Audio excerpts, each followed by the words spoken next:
Hello and welcome. This is the second part of the chapter Parties and Party System. In the first part, I have explained the basics of the party system, that is, the meaning, the components, the functions of different parties, and the criteria for them to be recognized as the national or the state party. And in brief, about several parties also. Now, in this part, I'm going to explain about the Congress system.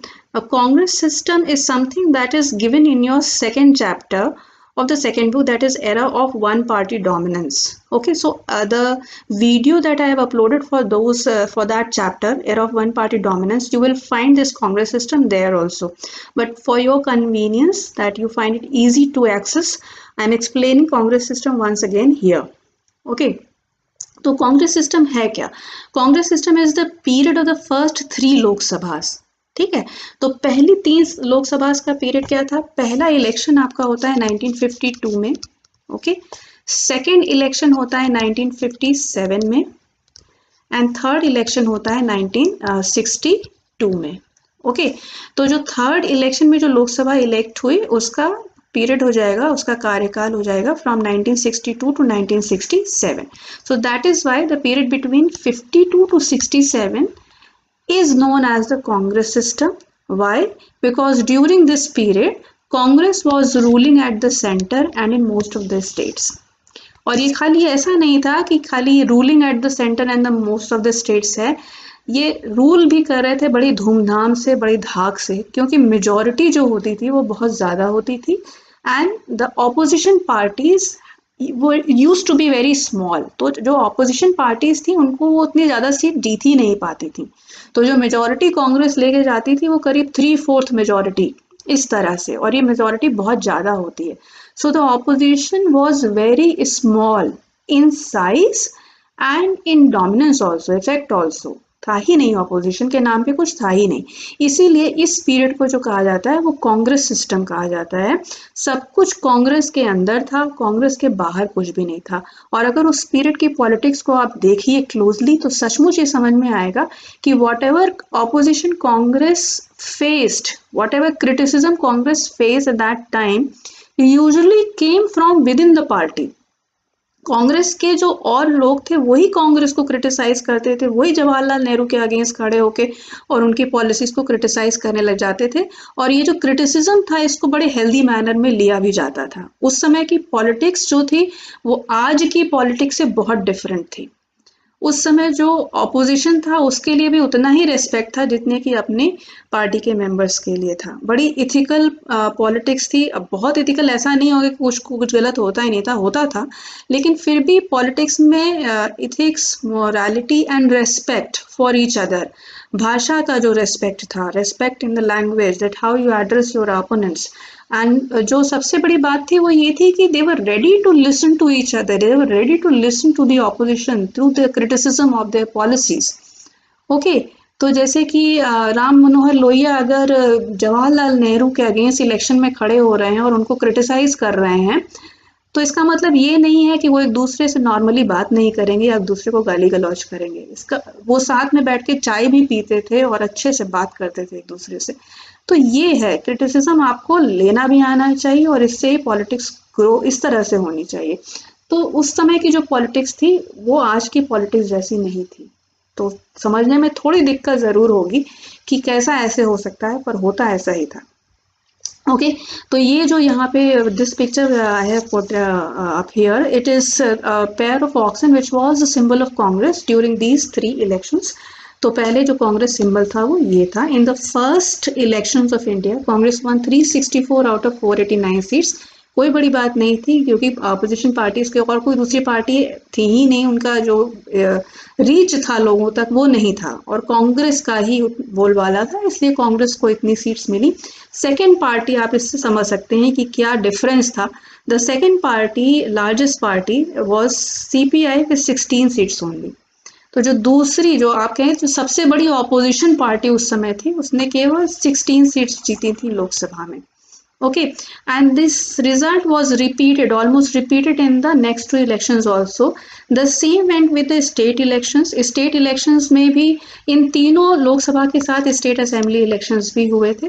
तो state assembly elections में भी पहले जो election हुआ था उसमें accept Travancore Cochin, which is today's Kerala, Madras and Odisha, Congress won in all the states, but in these states also Congress formed the ministry.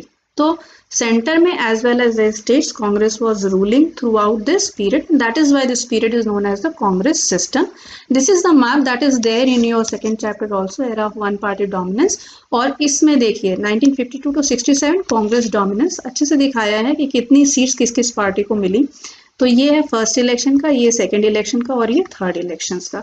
इसमें कांग्रेस की सीट ये हैं ऑलमोस्ट उतनी सीट्स तीनों इलेक्शन में कांग्रेस रिपीटेड इस परफॉर्मेंस. सेकंड नंबर पे आपको आईएनडी दिखेगा. IND is independent. इंडिपेंडेंट मतलब वो कैंडिडेट्स जो पार्टी की तरफ से नहीं भरते हैं, इंडिपेंडेंट लड़ते हैं. और थर्ड नंबर पे आपको सीपीआई दिखेगी. ओके, तो ये था इस तरह से टैली ऑफ वोट्स. इसमें दो स्टेट्स आपको, ये जो है ये स्टेट में भी दिखा रहा है कौन सी पार्टी जीती. तो yellow represents Congress. So in all the states Congress is ruling except Kerala and in Jammu and Kashmir. Kerala में क्या हुआ था 57 में, in 1957 state assembly election in Kerala CPI won 60 out of 126 seats. Okay, तो मेजोरिटी सीपीआई को मिली और सीपीआई ने अपनी गवर्नमेंट बनाई जिसके चीफ मिनिस्टर थे ईएमएस नंबूदरी. ठीक है, ये government, this was the first democratically elected communist government anywhere in the world. First democratically elected communist government कहीं भी वो दुनिया में. एंड इससे हड़कंप मच गया था, बड़ी बात हुई थी इस चीज की कि इंडिया में ऐसा हुआ है कि कम्युनिस्ट गवर्नमेंट डेमोक्रेटिकली इलेक्ट होकर पावर में आई है. ओके, लेकिन इस कम्युनिस्ट गवर्नमेंट को 1959 में डिसमिस कर दिया बाय यूजिंग आर्टिकल 356. अब आप लोगों को अगर 11th में आप लोग ने ये पढ़ा होगा कि इमरजेंसी 3 आर्टिकल्स के अंडर इम्पोज की जा सकती है. एक है आर्टिकल 352 जिसमें नेशनल इमरजेंसी है, दूसरा है आर्टिकल 356 जिसमें स्टेट इमरजेंसी है, और तीसरा है आर्टिकल 360 जिसमें फाइनेंशियल इमरजेंसी, जिसकी अभी बहुत चर्चा में है कि क्या हमारा देश उस तरफ बढ़ रहा है. तो 356 में जो इमरजेंसी है वो है in case of failure of constitutional machinery in the states. तो अगर स्टेट्स में गवर्नर ऐसे रिपोर्ट दे दें या प्रेसिडेंट को खुद ही ऐसा विश्वास हो जाए that in that state it is impossible to run the administration in accordance to the constitution, then the president can dismiss that state government. और उस ऐसी by using article 356 जिसको प्रेसिडेंट रूल कहा जाता है, और इस केस में जो स्टेट का पूरा शासन, पूरा एडमिनिस्ट्रेशन है वो सीधे सीधे केंद्र सरकार, सेंट्रल गवर्नमेंट के अंडर में आ जाता है. So this is said to be the misuse of article 356. First misuse. ऐसा नहीं था कि 356 इसके पहले यूज नहीं किया गया था, लेकिन इसको पहला मिसयूज कहा गया. इसलिए कहा गया कि शायद ये जानबूझ के कांग्रेस ने इस गवर्नमेंट को गिराया था, सीपीआई गवर्नमेंट को. इसमें सीपीआई गवर्नमेंट ने एक स्टेट एजुकेशन बिल केरला में निकाला था और इसके अगेंस्ट बहुत मूवमेंट शुरू हो गया, और इस मूवमेंट को कहा जाता है कि कांग्रेस ने हवा दी, और उस मूवमेंट का बहाना लेकर कि वहाँ पे लॉ एंड ऑर्डर सिचुएशन जो है वो हाथ से निकल रही है, हालत खराब हो रही है स्टेट की, इस तरह से कह के ये वहाँ की स्टेट गवर्नमेंट को डिसमिस किया गया था. ठीक है, तो ये केस है केरल का. मैंने इलेबोरेट इसलिए किया क्योंकि इससे बहुत से क्वेश्चंस आते हैं, 1 मार्कर्स एंड 2 मार्कर्स ऑल्सो. तो dominance of the Congress was different from dominance elsewhere in the world. दूसरी जगहों पे भी दुनिया में एक पार्टी 1 पार्टी रूल रहा है, लेकिन ये जो कांग्रेस का 1 पार्टी डोमिनेंस था वो उन सबसे काफी अलग था. Because elsewhere in the world if you see 1 party dominance anywhere it is non democratic. Mainly it is non democratic. या तो ये कम्युनिस्ट कंट्रीज में है, सोशलिस्ट कंट्रीज में है, जहां किसी दूसरी पार्टी को इलेक्शन कंटेस्ट करने की आज़ादी ही नहीं है, जहां दूसरी कोई पार्टी एग्जिस्ट ही नहीं करती, जैसे कि आप चाइना देख लीजिए, या फिर क्यूबा जैसे, या जो डिक्टेटोरियल कंट्रीज होती हैं where there are military dictators और मिलिट्री रूलर्स, और या तो फिर डिक्टेटर्स होते हैं who do not allow any other party to contest election और कम टू पावर. तो क्यूबा में तो जैसे फीडल कास्ट होते हैं, मिलिट्री रूलर से, तो उस जगह अगर आप देख लीजिए तो ऐसी कंट्रीज में आपको वन पार्टी रूल ही दिखेगा, सालों सालों तक दिखेगा। या सीरिया में जैसे बाथ पार्टी थी, तो वो उनका भी यही हाल था कि किसी और को इलेक्शन ही नहीं जीतने देते थे, खड़े ही नहीं होने देते थे। तो ये जो कंट्रीज हैं, यहाँ का जो वन पार्टी डोमिनेंस है, it is different from one party dominance in India, because Congress dominance in India was very democratic in nature. People wanted Congress to power. People wanted Congress leaders to come to power. That is the difference. Okay, so other examples are also given: Myanmar, Belarus, Egypt, Eritrea. तो इन सब जगह भी legal and military reasons were there why one party rule continued, and the most closest example if we see is Mexico's PRI. PRI is the Institutional Revolutionary Party. इसके बारे में आपने class 9th की civics में पढ़ा है। तो Mexico में जो PRI थी, इसने भी करीब 6 decades तक रूल किया। ओके, और इलेक्शंस होते थे, elections were regularly conducted, but these elections were not free and fair. They were very much rigged. तो पूरी गवर्नमेंट मशीनरी को यूज किया जाता था कि PRI इलेक्शन जीते। जितने भी गवर्नमेंट टीचर्स थे, गवर्नमेंट एम्प्लॉयज थे, उनको प्रेशराइज किया जाता था कि आप अपना इन्फ्लुएंस भी इस्तेमाल करिए to ask people to vote for PRI। अगर ऐसा लगता था कि कोई दूसरी पार्टी इलेक्शन जीत सकती है, तो उस एरिया का पोलिंग बूथ ही कैंसिल कर दिया जाता था। तो इस तरह की जो माल प्रैक्टिसेस हैं वो अडॉप्ट की गई, and because of that PRI ruled in Mexico for almost 6 decades.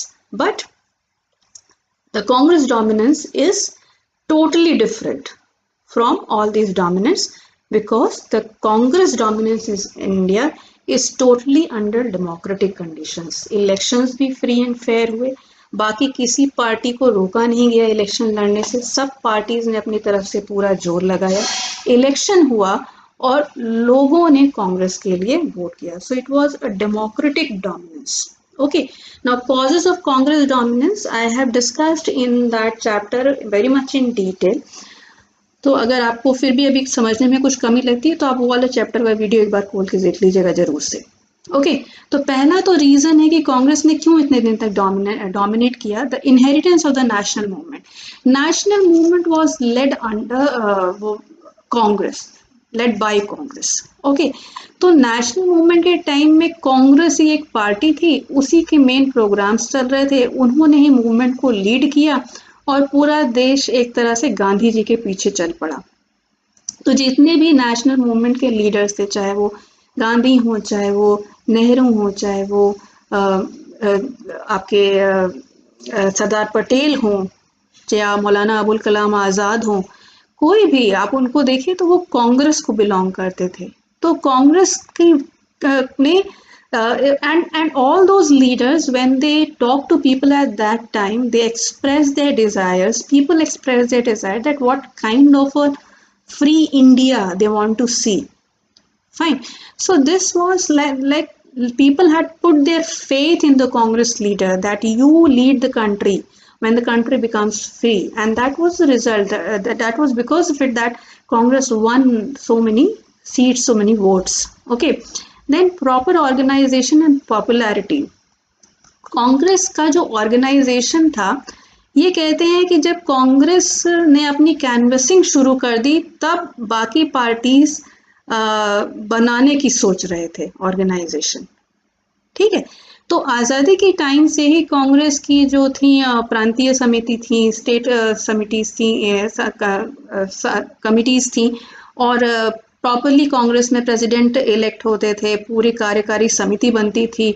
तो इनका जो रीच था, because of this proper organisation, state level पे था, लोकल लेवल पे था, और ये लोगों के बीच में जाके इतना काम भी करते थे, उसकी वजह से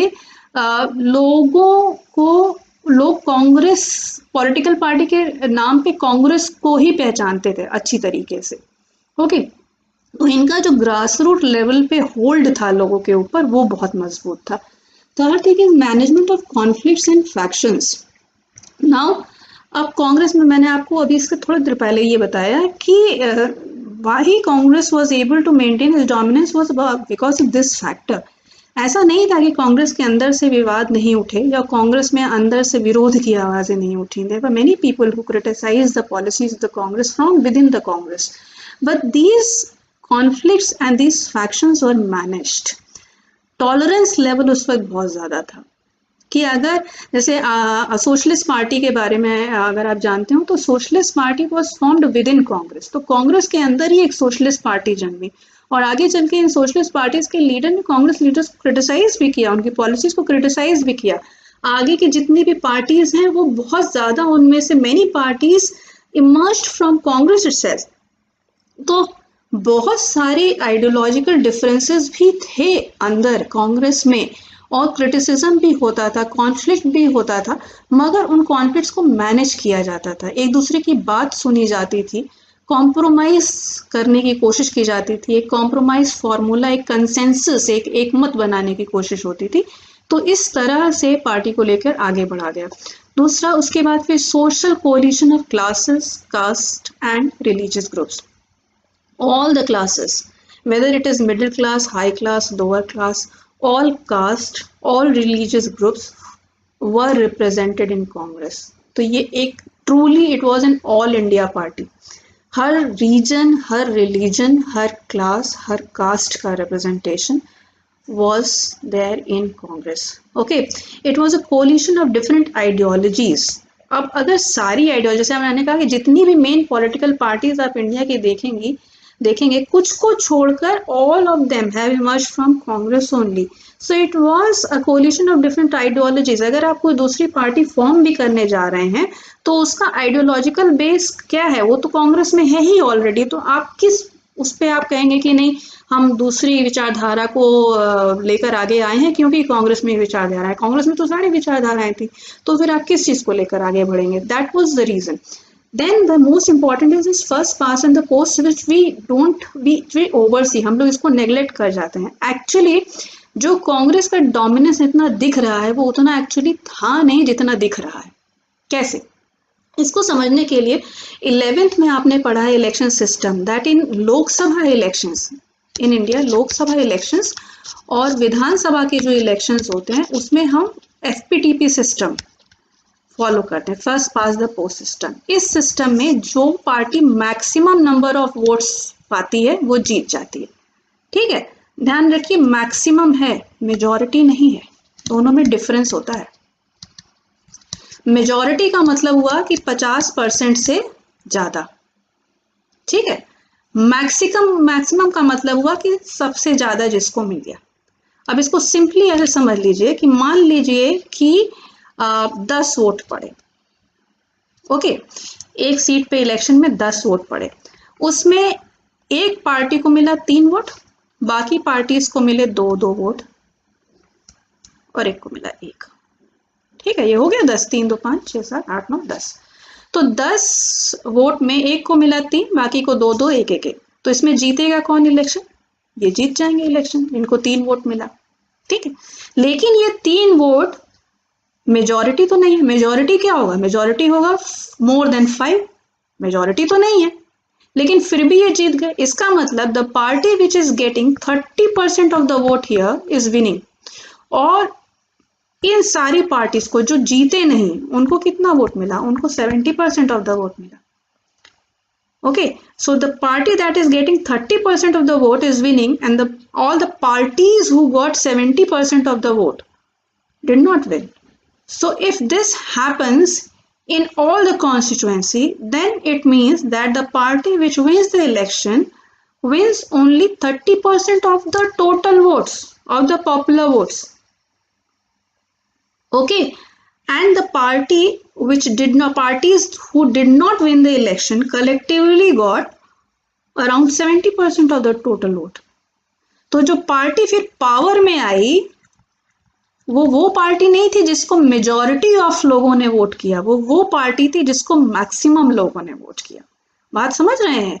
इसी से हम यहीं पे कंफ्यूजन हो जाता है। कांग्रेस को मैक्सिमम नंबर ऑफ सीट्स मिली, मैक्सिमम नंबर ऑफ वोट्स मिले, बट कांग्रेस को मेजॉरिटी ऑफ वोट्स नहीं मिले। तो कांग्रेस को अगर 40% ऑफ पॉपुलर वोट मिले तो सीट मिली 3/4, ऐसा क्यों हुआ? ऐसा इसलिए हुआ कि सारी कॉन्स्टिट्यूएंसीज में ये जो वोट थे ऑपोजिशन के, ये डिवाइड हो गए। इस कॉन्सेप्ट को समझना बहुत जरूरी है पॉलिटिक्स समझने के लिए। ये ऑपोजिशन वोट डिवाइड हो गए। अगर आप समझिए कि यही ऑपोजिशन वोट कंबाइन हो जाते, अगर ये तीन को ऑपोजिशन पार्टी कंबाइन हो जाती और मिल के चुनाव लड़ती, तो वो कांग्रेस को भी हराती ना। ये 60% हो जाता of the total vote, Congress को मिला 30% ऑफ द टोटल वोट, तो वो हरा देती। जो इलेक्शन का गणित है वो यही है, that the party who wins the election, many a times it wins the election because the opposition was divided.